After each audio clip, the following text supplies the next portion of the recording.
Tolong kami percaya roh kami dibangunkan, dibangkitkan hari ini, karena Roh Kudus sendiri yang berbicara. Hanya di dalam nama Tuhan Yesus, kami berdoa dan kami sambut firman kebenaran. Kita sama-sama katakan, amin, amin, amin, amin. Silakan duduk. Shalom. Oke. Hari ini dari pagi kita membahas tentang prinsip mata rohani dan ini ada beberapa bagian yang harus dibagikan. Mata rohani pertama kali di sorga, manusia berjalan di dalam mata rohani. Manusia berjalan di dalam sebuah kenikmatan bersama dengan hadirat Tuhan. Dan waktu manusia berjalan dalam keindahan Tuhan, manusia diciptakan. Manusia ada di dalam sebuah tempat di mana Tuhan memberikan tempat itu kepada manusia, namanya bumi. Dan di dalam bumi itu hadirat Tuhan melingkupi kehidupan manusia saat itu. Kalau kita baca Kejadian pasal yang pertama ayat yang ke-26, itu adalah proyek ekspansi daripada kerajaan sorga. Proyek ekspansi kerajaan sorga ini merupakan sebuah peristiwa yang sangat indah. Ketika manusia diciptakan, manusia tidak dikasih sorga, dikasihnya bumi. Kemudian manusia diberikan mandat sama Tuhan, diberikan tanggung jawab sama Tuhan untuk menguasai bumi. Itu sebabnya kalau kita telusuri lagi, lebih perdalam lagi di Kejadian pasal yang kedua ayat yang kelima, manusia diberikan sebenarnya ladang pekerjaan. Gak ada gereja saat itu. Maksudnya gereja dalam bentuk bangunan, gak ada. Itu semuanya terjadi ketika manusia, setelah manusia jatuh dalam dosa. Tuhan memulihkan hubungan manusia kembali dengan Tuhan. Nah, pada awalnya manusia bercengkerama dengan Tuhan tanpa ada batasan apapun, bahkan gak ada tata ibadah saat itu. Yang ada adalah manusia bergaul karib dengan Tuhan di bawah naungan hadirat Tuhan. Ini adalah prinsip the kingdom, kerajaan. Dan Iblis tahu bahwa ada sesuatu yang perlu digagalkan saat itu. Iblis datang kepada manusia, manusia dibohongi karena dia juga sendiri tidak puas. Dia sendiri jatuh dan kalau kita baca Kejadian 1 ayat yang ke-1 itu adalah peristiwa di mana ketika Tuhan membentuk bumi dan lain sebagainya, itu setelah iblis sudah jatuh. Dan bahkan dia akhirnya mengambil rupa seekor ular dan dia mengganggu manusia dan manusia mengambil sebuah keputusan yang salah saat itu. Manusia deklarasi independen dari kerajaan sorga. Sama seperti waktu bangsa Indonesia deklarasi independen dari kerajaan Belanda. Waktu kita dijajah sama Belanda, dikolonisasi lah. Ada seorang pribadi namanya gubernur daripada Belanda yang dikirim ke Indonesia. Dan gubernur ini memastikan budaya-budaya Belanda terjadi di dalam Indonesia. Siapa yang masih makan roti hari ini? Kalau pagi, masih ya?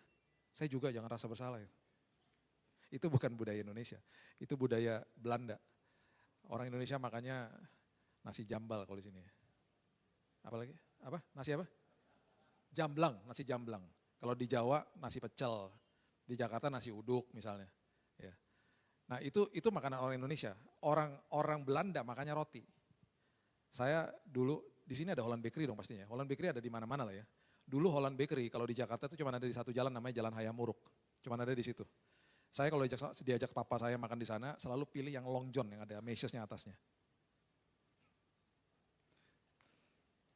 Dari situ diajak ke Gandhi Steakhouse makan es krim yang begini. Pulang dari situ ke mall. Mallnya tahu nggak di mana? Pasar Baru. Gak ada mall yang bentuknya gedung. Pasar Baru. Nah, waktu beberapa tahun yang lalu saya diundang ke perusahaannya Holland Bakery. Saya senang dong, saya kasih tahu sama semuanya.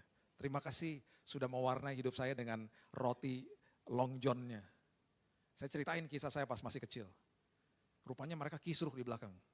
Mereka siapin saya roti Long John. Waktu saya pulang saya dapat 2 keranjang roti Long John. Saya bilang, Pak kalau saya makan semuanya cepat ketemu Yesus nanti. Itu bukan budaya Indonesia. Akhirnya kita juga ditinggalkan bahasa-bahasa Belanda. Mungkin ada orang tua kita masih bahasa Belanda. Papa mama saya ngomong Belanda di rumah. Ya. Kakak saya bahkan gak tinggal di sini, udah menikah sama orang sana, tinggal di sana. Jadi kalau ngomong sama dia susah banget gitu. Karena dari kecil dia udah di situ. Bahasanya bahasa Belanda ngomongnya. Jadi itu peninggalan-peninggalan daripada budaya kerajaan Belanda. Nah, manusia waktu deklarasi independen, manusia dipisahkan dari hadirat Tuhan. Waktu Indonesia deklarasi independen, gubernur Belandanya pulang juga ke Belanda. Manusia waktu deklarasi independen tidak lagi mau ada di dalam naungan kerajaan sorga. Yang terjadi adalah pada awalnya manusia diminta untuk menguasai bumi, bukan menguasai manusia yang lain. Dosa pertama yang didokumentasikan di Alkitab adalah Kain membunuh Habel. Manusia membunuh manusia yang lain, manusia menguasai manusia yang lain. Sampai hari ini terjadi perang dan lain sebagainya, penipuan dan lain sebagainya. Itu karena kejatuhan, karena dosa. Terjadilah yang namanya the lost kingdom. Kerajaan itu terhilang sampai beribu-ribu tahun saat itu. Waktu pertama kali kerajaan disebut di Alkitab yang merupakan kerajaan manusia, itu tercatat di dalam Kejadian pasal yang ke-10, coba lihat ya. Kejadian pasal yang ke-10, ayatnya yang ke-8 sampai ayat yang ke-10. Kejadian pasal yang ke-10 ayat 8 sampai 10. Kus memperanakan Nimrod, dialah yang mula-mula sekali orang yang berkuasa di bumi. Kus ini adalah cucu daripada Nuh. Nuh punya anak namanya Ham, Ham punya anak namanya Bacon, biar bangun. Nuh punya anak namanya Ham, Ham punya anak namanya Kus, Kus punya anak namanya Nimrod. Jadi Nimrod ini cicitnya daripada Nuh. Ya. Ia seorang pemburu gagah perkasa di hadapan Tuhan, sebab itu dikatakan orang seperti Nimrod, seorang pemburu yang gagah perkasa di hadapan Tuhan, mula-mula disebut nih kerajaan. Kerajaannya terdiri dari Babel, Erek, Akad, semuanya di tanah Sinear. Nah pertama kali manusia mendirikan kerajaan, kemudian salah satu pada kerajaannya adalah Babel. Kalau Bapak Ibu baca di Kejadian pasal yang ke-11, itu adalah kisah tentang menara Babel. Project officernya Nimrod. Sejarawan Josephus menuliskan begini, salah satu alasan kenapa dia mendirikan Menara Babel, karena dia ketakutan kalau ada sampai air bah terjadi lagi, dia ada tempat yang lebih tinggi. Dia nggak paham bahwa Nuh sudah diberikan busur di langit yang pertanda bahwa Tuhan tidak akan menghukum bumi dengan air bah lagi. Itu sudah terjadi dan dia nggak tahu, manusia mendirikan kerajaannya untuk melawan Tuhan akhirnya. Dan ini terjadi terus menerus, dan tiba-tiba Tuhan mulai mengatakan kepada manusia, bangun mezbah bagi saya. Cara satu-satunya Tuhan untuk kembali bertemu dengan manusia, dirikan mezbah. Kemudian manusia disuruh mendirikan tabernakel Musa. Dan kemudian Tuhan mau menghapus dosa manusia karena belum ada Yesus, dia minta imam besar untuk berhadapan dengan dia. Jadi ini ironis sekali karena gini, manusia berhadapan sama Tuhan penciptanya dan karena manusia tidak kudus dan tidak sempurna dan belum ada mediator agung yaitu Yesus, manusia bertemu dengan Tuhan, manusia bisa mati kalau manusianya nggak kudus. Bahkan ketika Musa melihat sebuah the burning bush, ketika dia melihat semak yang sangat terbakar, yang sangat indah sebenarnya, dan waktu dia menghampiri dikatakan Musa menjauhlah karena this is the holy ground, ini tanah kudus. Berbeda dengan perjanjian baru ketika Yesus katakan kepada Marta, Marta, kenapa sih lu ribet banget gitu? Lihat dong Maria duduk di kakiku dan mendengar suaraku. Dengan kata lain, Marta, Marta, mendekatlah dan nikmatilah hadiratku. Dulu Musa menjauhlah karena manusia nggak akan tahan bahwa manusia akan mengalami yang namanya kekudusan Tuhan, kemuliaan Tuhan bisa melumat manusia karena manusianya nggak kudus. Itu sebabnya kata tetelestai, kata teleo artinya komplit, itu memberitahu kepada kita bahwa kita ini adalah manusia yang tidak sempurna, kita menyembah Tuhan yang sempurna, dan hari ini karena Yesus kita disempurnakan. Dan karena Yesus hari ini bahkan di Ibrani dikatakan dengan keberanian berhadapan dengan tahta kasih karunia Tuhan. Yang ada bukannya kita dihukum mati seperti dulu, melumat karena kekudusan Tuhan melumat manusia dengan kematian. Sekarang yang ada adalah belas kasihan Tuhan, rangkulan dan pelukan Tuhan.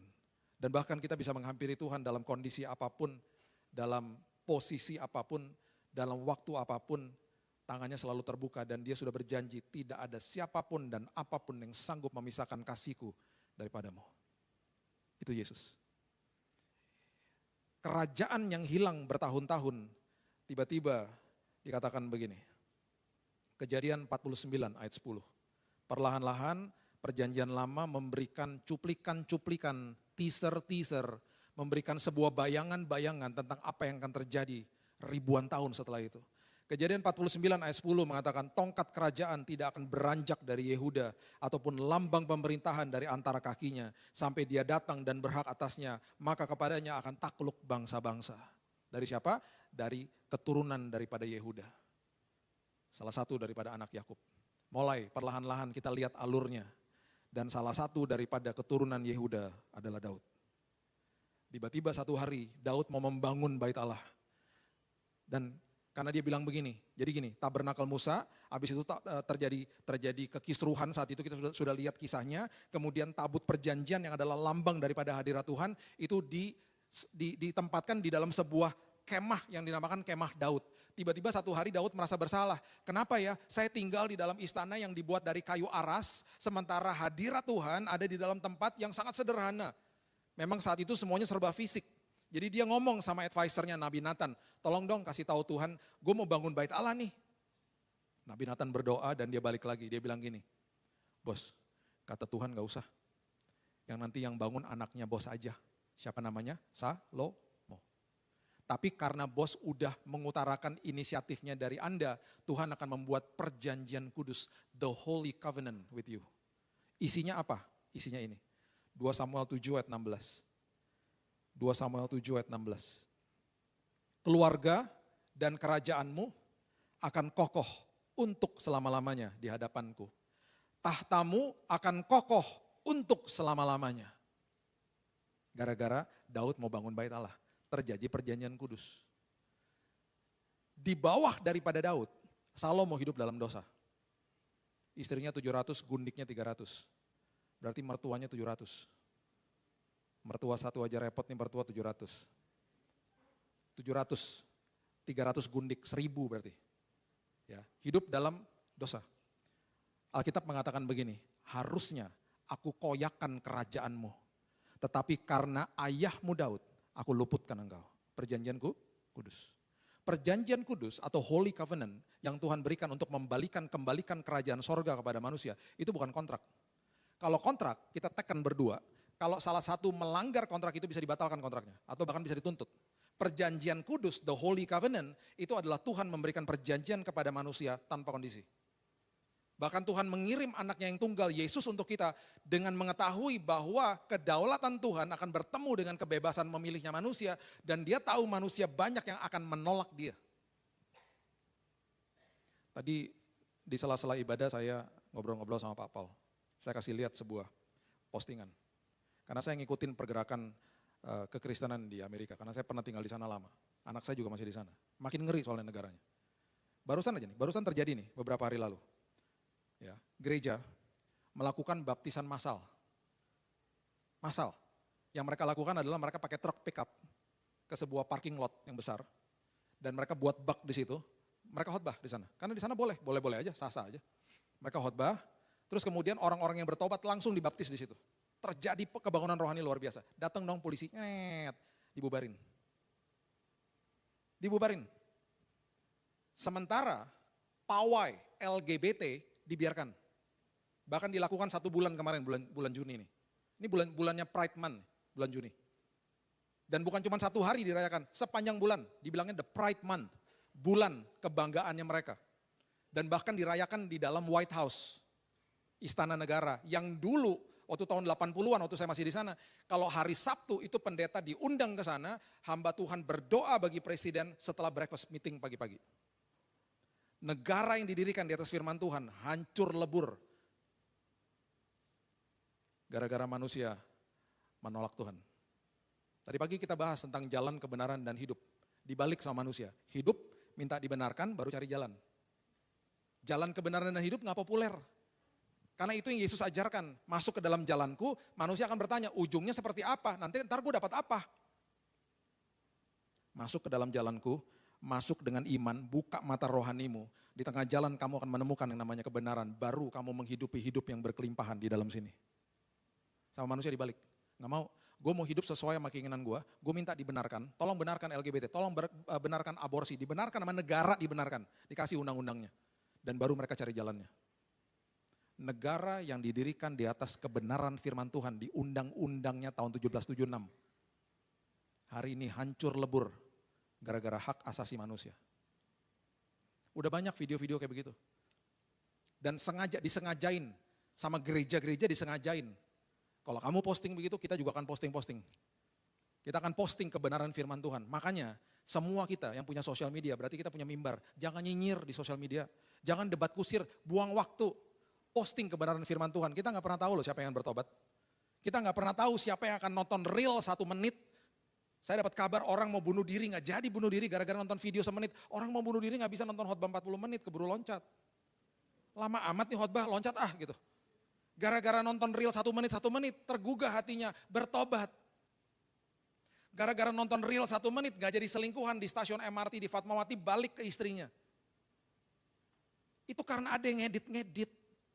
Ada yang posting-posting. Kalau kita nggak bisa begitu, ya ampun, copy paste aja tuh Alkitab, taruh aja ayat di sosial media tiap hari. Kita nggak pernah tahu loh siapa yang akan baca. Satu hari nanti rumahnya deketan sama kita di sorga, Tuhan akan kasih tahu sama kita, itu orang bertobat gara-gara postingan kamu. Itu mimbarnya kita. Jangan dinistakan kayak gitu-gituan. Jangan ikut-ikutan karena digital era kita bisa ke kiri, bisa ke kanan. Udah, mau yang mana sekarang? Dan itu yang terjadi. Waktu akhirnya Tuhan katakan kerajaanmu akan dikokohkan sampai selama-lamanya. Perjanjian kudus diberikan kepada manusia. The lost kingdom kembali. Mulai diutarakan. Bapak Ibu kalau baca Yesaya ya, bagi saya itu Injil di perjanjian lama. Itu berita mesianiknya banyaknya luar biasa di sana. Salah satunya kepada Raja Ahaz. Raja Ahaz disamperin sama Yesaya, dibilang gini, bos kan lagi dikepung nih sama bangsa-bangsa. Tenang aja bos, Tuhan yang menolong Anda, memberikan pertanda bahwa nanti ratusan tahun setelah ini dia akan menjelma jadi manusia, namanya disebut Immanuel, Allah beserta denganmu. Itu nama Immanuel pertama kali disebut di Yesaya 7 kepada Raja Ahaz. Mau percaya? Gak mau. Karena dia gak bisa lihat Tuhan, dia mau lihat yang asli-asli aja yang bisa terlihat di depan mata. Ada Raja Asyur yang menawarkan bantuan kepada dia. Dia bilang apa? Gak mau, saya gak mau, yang gak bisa lihat, saya udah gak usah susahin Tuhan. Itu bahasanya dia di Yesaya. Jangan susahin Tuhan katanya. Saya minta bantuan Raja Asyur aja. Yang terjadi apa? Kerajaan Yehuda dijajah secara ekonomi. Sampai anak-anaknya dijajah secara ekonomi. Karena gak mungkin gratis lah. Mau dikasih pertolongan ya gue minta upeti. Sampai barang-barang dari bait Allah dijual kepada dia. Daud. Gara-gara Daud. Ini keturunannya banyak yang gak karu-karuan nih. Termasuk Ahaz. Anaknya Ahaz siapa? Hizkia. Hizkia akhirnya dikepung sama tentara Asyur. 185.000 tentara Asyur. Kepung dia. Tahu gak Alkitab bilang apa? Pada malam hari waktu dia dikepung, dia berseru kepada Tuhan. 185.000 tentara Asyur ditumpas sama malaikat Tuhan. Dan Alkitab mengatakan dan mencatat dengan jelas. Aku lakukan ini karena aku dan karena moyangmu. Daud. Kalau aku sudah buat perjanjian kudus, tidak akan ada siapapun yang sanggup menggagalkan. Karena keturunan daripada dia, lahirlah Yesus. Silsilahnya jelas ada di Matius pasal yang pertama. Keturunan Yehuda, keturunan Daud. Makanya disebut anak Abraham, anak Daud. Yesus lahir. Dia lahir, the lost kingdom dikembalikan. Manusia yang tadinya roh Allah ada di atas manusia. Waktu Yesus bangkit dan mati di kayu salib, roh Allah ada di dalam manusia. Di perjanjian lama kalau kita baca, selalu roh Allah ada di atas manusia dan insidental setelah ada beberapa peristiwa, pergi rohnya. Hari ini, ketika ada pencurahan Roh Kudus dan ketika kita terima Yesus sebagai juru selamat, roh yang membangkitkan Kristus dari kematian ditempatkan di dalam kita. Berarti apa? Di dalam kita ada kuasa dan otoritas. Apapun yang kau doakan seperti lagu yang dinyanyikan tadi, saya mengaminkan doa orang benar itu penuh dengan kuasa. Karena ada roh yang membangkitkan Kristus dalam sini. Waktu di awal roh Tuhan itu dipisahkan dari manusia, hari ini rohnya dikembalikan ke dalam manusia. Itu sebabnya waktu Yesus lahir, kemudian ada masa hiatus di mana tidak didokumentasikan apa yang dia lakukan. Dan kemudian tiba-tiba ketika dia mulai dan dia siap dengan pelayanannya dia, yang mendengungkan namanya adalah orang yang disebut namanya Yohanes Pembaptis. Dan waktu dia dengungkan Yesus mau hadir, dikatakan di Matius pasal yang ketiga, ayat pertama dan ayat yang kedua mengatakan begini. Pada waktu itu tampillah Yohanes Pembaptis di padang gurun Yudea. Padang gurun Yudea ini kalau Bapak Ibu ke Israel sekarang ada di dalam Laut Mati. 400 meter di bawah permukaan air laut. Gersangnya luar biasa dan panasnya luar biasa. Dikatakan memberitakan bertobatlah sebab kerajaan sorga sudah. Waktu dia mau mendeklarasikan siapa Yesus, dia katakan bertobatlah because the kingdom is near. Kerajaan sorga sudah dekat. Maksudnya yang membawa prinsip kerajaan sorga dan akan merestorasi kerajaan sorga, he is here. Orangnya di sini. Yesus dibaptis, Matius 4 Yesus dicobai. Matius pasal yang keempat ayat 17, waktu Yesus memulai pelayanannya dia mengutip kalimat yang exactly the same, hal yang sama. Matius 4 ayat 17 mengatakan begini, sejak waktu itulah Yesus memberitakan, bertobatlah sebab kerajaan sorga sudah dekat. Hukum Taurat berhenti sampai kepada Yohanes Pembaptis. Setelah dia timbul era yang baru, perjanjian baru. The Holy Covenant yang dinamakan pada saat itu Injil kasih karunia. Lukas 16 ayat 16. Lukas 16 ayat 16. Hukum Taurat dan kitab para nabi berlaku sampai kepada zaman Yohanes. Berlaku sampai kepada zaman Yohanes. Dan sejak waktu itu kerajaan Allah diberitakan dan setiap orang menggagahinya, berebut memasukinya. Orang-orang akhirnya, wow, this is the lost kingdom. Ini kerajaan yang terhilang. Karena yang Yesus ajarkan adalah prinsip kehidupan dan itu mereka sangat haus dengan hal ini. Itu sebabnya dikatakan bahwa hukum Taurat dan kitab para nabi berlaku sampai kepada zaman Yohanes. Bapak Ibu, yang terjadi adalah yang perlu kita catat, waktu manusia deklarasi independen dari Tuhan, mereka yang tadinya berjalan dengan mata rohani, pada saat mereka jatuh ke dalam dosa, ini yang terjadi. Kejadian 3 ayat yang ke-7, coba lihat. Kejadian 3 ayat yang ke-7.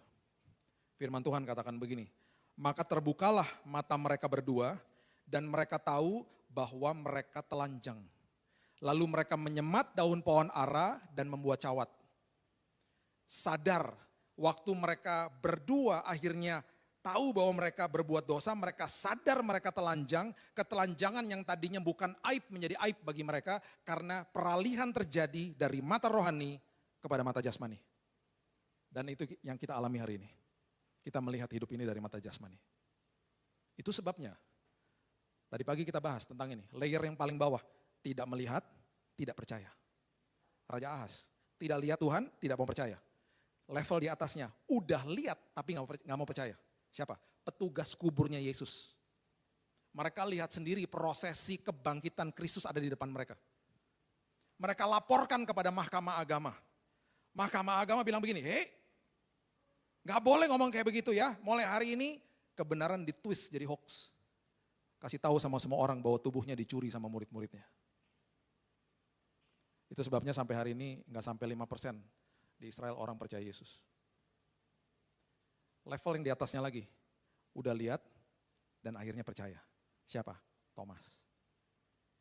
Karena kamu udah lihat aku, makanya kamu percaya, Yesus bilang begitu. Level yang paling tinggi adalah level kita semua hari ini. Yesus katakan begini, berbahagialah orang yang tidak melihat namun percaya.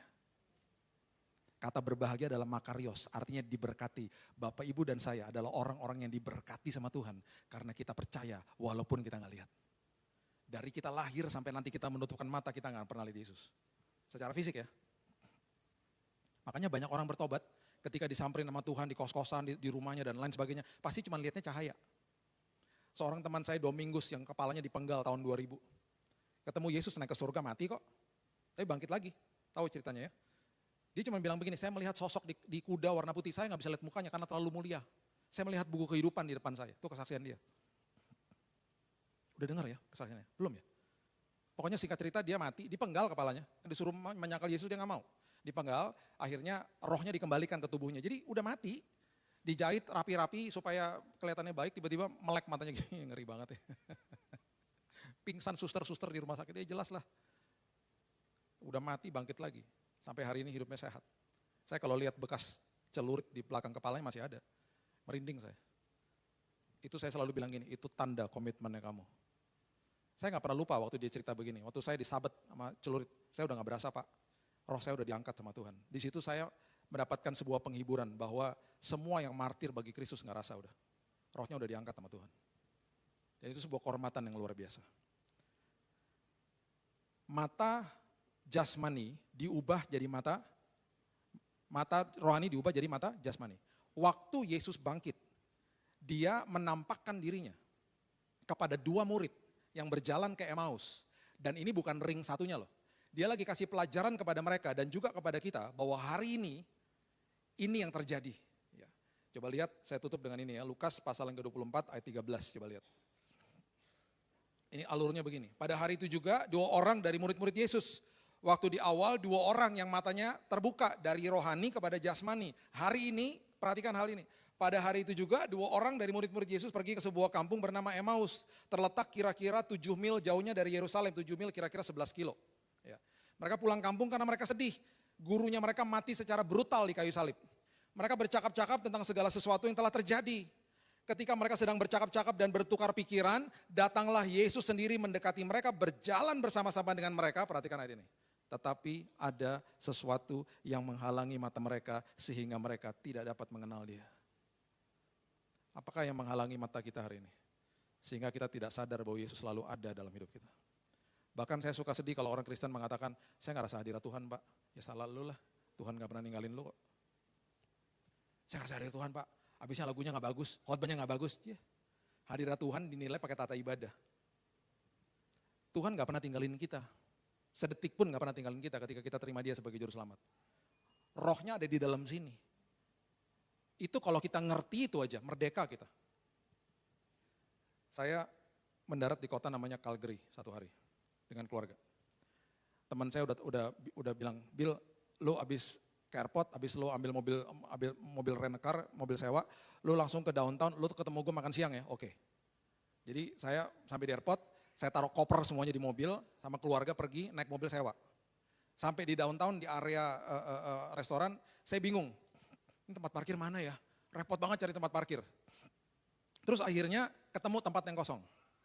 Di tengah-tengah semua yang tempat yang ramai itu ada tempat kosong satu. Saya parkir situ. Udah parkir, dalam hati lega ya. Aduh dapat tempat parkir. Nggak jauh dari restoran lagi, udah makan. Udah selesai, saya balik. Udah mau balik, mau pulang, mau ke hotel ya. Mobil gue mana? Hilang. Saya adalah orang yang sangat teliti. Saya adalah orang yang kalau soal arah itu jeli lah. Berkali-kali, itu mungkin kehebatannya pria, mungkin pria-pria juga begitu ya kan. Kita dikasih kehebatan tuh mata sama perut. Ya. Perut tuh maksudnya kalau nggak makan nggak bisa mikir. Kasih makanan keluar. Kalau wanita tuh mulut sama telinga, membutuhkan ribuan kata-kata tiap hari, makanya wanita-wanita kan lebih bawel gitu ngomongnya. Ya kan. Ngomong sama temannya nih ya, wanita sama wanita ya, satu topik bisa dibahas 1 jam. Saya lewat istri saya, lagi ngomong sama temannya, curhat tentang satu topik. Setengah jam lagi saya balik, masih ngomong hal yang sama. Ya udah jangan gitu, ya udah ntar pakai perasaan soalnya. Kalau laki-laki nggak gitu. Laki-laki kalau ngomong sama laki-laki pakai sering banget menggunakan kata begini. Iya oke, siap tuh berarti udahan yuk, jangan lama-lama. Pria tuh kalau ngomong gitu cepet. Ya, pria nggak jago deh sama kata-kata, tapi matanya hebat. Satu hari ya, saya masuk ke mall, parkir di mall. Saya kan paham, kan jeli matanya. B1 masuk lewat sini, pas keluar di mall patokannya toko ini, ntar keluarnya pasti ke situ lagi kan. Udah, saya pulang begitu lagi, istri saya ngomong gini, sayang mobil gak parkir di sini. Di sini udah percaya sama saya. Enggak, kamu tuh salah, enggak di sini mobil, ngotot. Ribuan kata-kata. Akhirnya saya bilang, udah ikutin aja. Saya akhirnya diam, ketemu gak mobilnya? Ya, ketemu lah. Karena kehebatannya pria mata. Tahu gak istri saya bilang apa? Tadi gak di sini mobilnya, ya emangnya pindah kemana? Lah elah. Emang bisa pindah-pindah kemana-mana? Oh, gak mau salah. Mumpung istri saya gak ada nih, saya ngomongin dia. Jadi sama tuh, seperti begitu. Saya sampai di tempat parkirnya. Udah pasti istri saya bilang, gak di sini parkirnya, di sini. Itu mobil sewaan loh, hilang. Panik dong saya. Saya telepon 911. Diangkat sama polisi, bukan polisi, petugasnya. Saya bilang, I want to report stolen car. Saya mau kasih tahu nih ada mobil yang hilang, mobil saya. Saya pegang kuncinya. Jadi ada nomor platnya di situ. Nomornya berapa? Saya kasih tahu. Bentar ya saya cek. Dia lagi cek, lagi taruh saya di hold, tiba-tiba saya begini. Lah, ada tanda, kecil sih tandanya. Loading zone. Jadi itu yang boleh di situ, bukan mobil boleh parkir. Itu mobil kalau menurunkan barang dan hanya bisa dikasih 5 menit. Kalau parkir di situ, ada tulisannya lagi di bawahnya, di tow, diderek. Jadi berarti mobil saya bukan hilang, diderek pasti. Jadi waktu suaranya balik lagi saya bilang gini. Saya udah paham, mobil saya kayaknya diderek nih. Karena dia cek, saya nggak ketemu di mana-mana, nggak ada laporan kehilangan gini. Kita lagi harus dispatch, kita panggil polisi. Nggak usah. Ini kayaknya mobil saya diderek. Tanyain deh, dibawa kemana gitu. Terus dia lihat, oh ya bentar, dia cek lagi. Oh ya Pak, betul diderek barusan. Ada di parkiran mana katanya. Sore-sore saya ambil. Teman saya nganterin, dia bilang udahlah biarin aja parkir situ. Waktu saya ambil, bayar $180. Hampir 2 juta. Gara-gara nggak lihat. Saya komplain dong sama petugasnya. Kenapa sih? Itu kalau taruh sign kecil-kecil amat, dia bilang ini, tapi kan ada. Lo aja gak lihat. Jangan sampai ya mata kita dihalangi dan kita gak sadar Tuhan hadir, rugi kita. Rugi sendiri kita. Perhatikan ayat yang ke-27, ayat 28 maksud saya. Mereka mendekati kampung yang mereka tuju. Lalu ia berbuat seolah-olah hendak meneruskan perjalanan. Ini ayat saya suka banget karena ini kedaulatan Tuhan bertemu dengan kebebasan memilihnya manusia. Tuhan sampai, Lukas yang menulis ini adalah seorang dokter. Lukas kalau nulis detail, Lukas adalah penulis kitab Lukas dan kitab kisah para rasul. Waktu dia menuliskan buku Lukas, dia memberikan pertanggungjawaban kepada Theophilus yang merupakan pendana daripada penulisan buku Lukas. Dia kasih tahu loh sama si Theophilus, aku tulis dengan betul-betul hati-hati loh, aku sudah interview narasumbernya. Dia kasih tahu semuanya. Jadi dia tulis hati-hati, dia bilang begini, Yesus itu berbuat seolah-olah ingin meneruskan perjalanan. Berarti waktu udah sampai di rumahnya, ke rumah murid-muridnya, yang selama itu mereka gak sadar itu Yesus. Dia bilang gini, ada kemungkinan dia bilang gini, udah sampai ya, ya udah deh saya teruskan perjalanan ya. Dingin sih malamnya, terus dia mungkin kasih kode, rumahnya enak juga ya, anget ya. Yesus tidak akan pernah paksa kita. Itu sebabnya dia berbuat-buat seolah-olah ingin meneruskan perjalanan. Itu artinya waktu dia berbuat seolah-olah ingin meneruskan perjalanan itu dalam hati gini, undang dong aku masuk, undang dong aku masuk. Kedaulatan Tuhan bertemu dengan kebebasan memilihnya manusia. Pemberian Tuhan yang paling berisiko kepada kita semuanya adalah kebebasan untuk memilih. Puji Tuhan diundang masuk. Mereka sangat mendesaknya, 29. Tinggallah bersama-sama dengan kami sebab hari telah menjelang malam, matahari hampir terbenam. Lalu masuklah ia untuk tinggal bersama-sama dengan mereka. Siapa yang suka main basket? Ada main basket? Ada, 1, 2, gak banyak. Suka main basket, oke. Tahu Michael Jordan dong ya? Michael Jordan kayak saya, bukan saya kayak dia. Jadi gini ceritanya, dulu waktu masih kuliah, ya, saya ini suka main basket sampai hari ini. Kata anak-anak saya, basket katanya agama kedua, kata anak-anak saya tuh ya. Saya kalau main basket, udah deh. Kalau zaman dulu waktu masih kuliah bisa 6 jam. Pak Sandiaga Uno tuh teman main basket saya dulu waktu masih kuliah di dekat-dekatan lah. Main basket sampai hari ini, nonton basket sampai hari ini. Jadi waktu kuliah dulu tahun 94, saya bilang sama teman saya gini, nonton Michael Jordan yuk. Dari kota kita ke kotanya dia tuh 9 jam bawa mobil. Sampai di sana ada restorannya. Saya bilang, lu tahu gak ada restoran Michael Jordan? Oh iya, makan situ dulu baru kita nonton. Jadi kita masuk ke restorannya. Waktu masuk ke restorannya itu ada pintu tulisannya VIP. Terus saya bilang restorannya di mana? Ternyata ada tangga. Tangganya ada tulisannya restoran di atas. Jadi saya ke atas. Sampai di atas restorannya besar banget. Ternyata restoran di atas. Udah selesai, saya bilang gini, yuk kita udah waktu nih, kita nonton gamenya. Turun dari tangga, pintu VIP-nya kebuka. Teng. Lagi turun ya, turun sama teman saya nih, turun berdua. Tiba-tiba pintu VIP kebuka. Ting. Yang keluar Michael Jordan. Bayangin coba. Idola saya itu dia dulu, sebelum Yesus, zaman sebelum saya bertobat, itu idola saya itu Michael Jordan. Dia keluar dari ruangan itu, nggak ada pengawalan, keluar sendirian. Saya ingat banget tuh dia buka pintu, terus dia bye-bye sama teman-temannya di dalam, dia tutup pintu, keluar dan di bawah nggak ada orang. Jadi cuman saya, teman saya sama Michael Jordan di situ. Saya tegur dong, Mike. Dia noleh. Bill. Percaya aja. Enggak lah. Hai guys, dalam hati, orang akrab banget gitu ya. Bapak Ibu bisa bayangin ya, saya, Michael Jordan, teman saya, jalan bertiga ke depan sambil ngobrol. Saya kalau cerita kayak gini sedih, tau gak kenapa? Belum ada HP zaman itu. Kalau udah ada HP kita udah selfie-selfie. Jalan ke depan, dia nanya makan apa, pokoknya kita ngobrol sampai ke depan. Sampai di depan dia nanya, mau kemana sih lo orang? You guys where you going? Gitu. I'm going to your game. Oh good. Dia sempat pegang-pegang pundak saya, oh good. Terus dia minta kunci valet parkir, ternyata mobil Range Rover yang parkir depan tuh mobilnya dia. Dia ambil kunci, dilempar, saya dalam hati gini, aduh cool banget sini orang, idola. Dia ambil kunci, dia masuk mobil, dia jalan.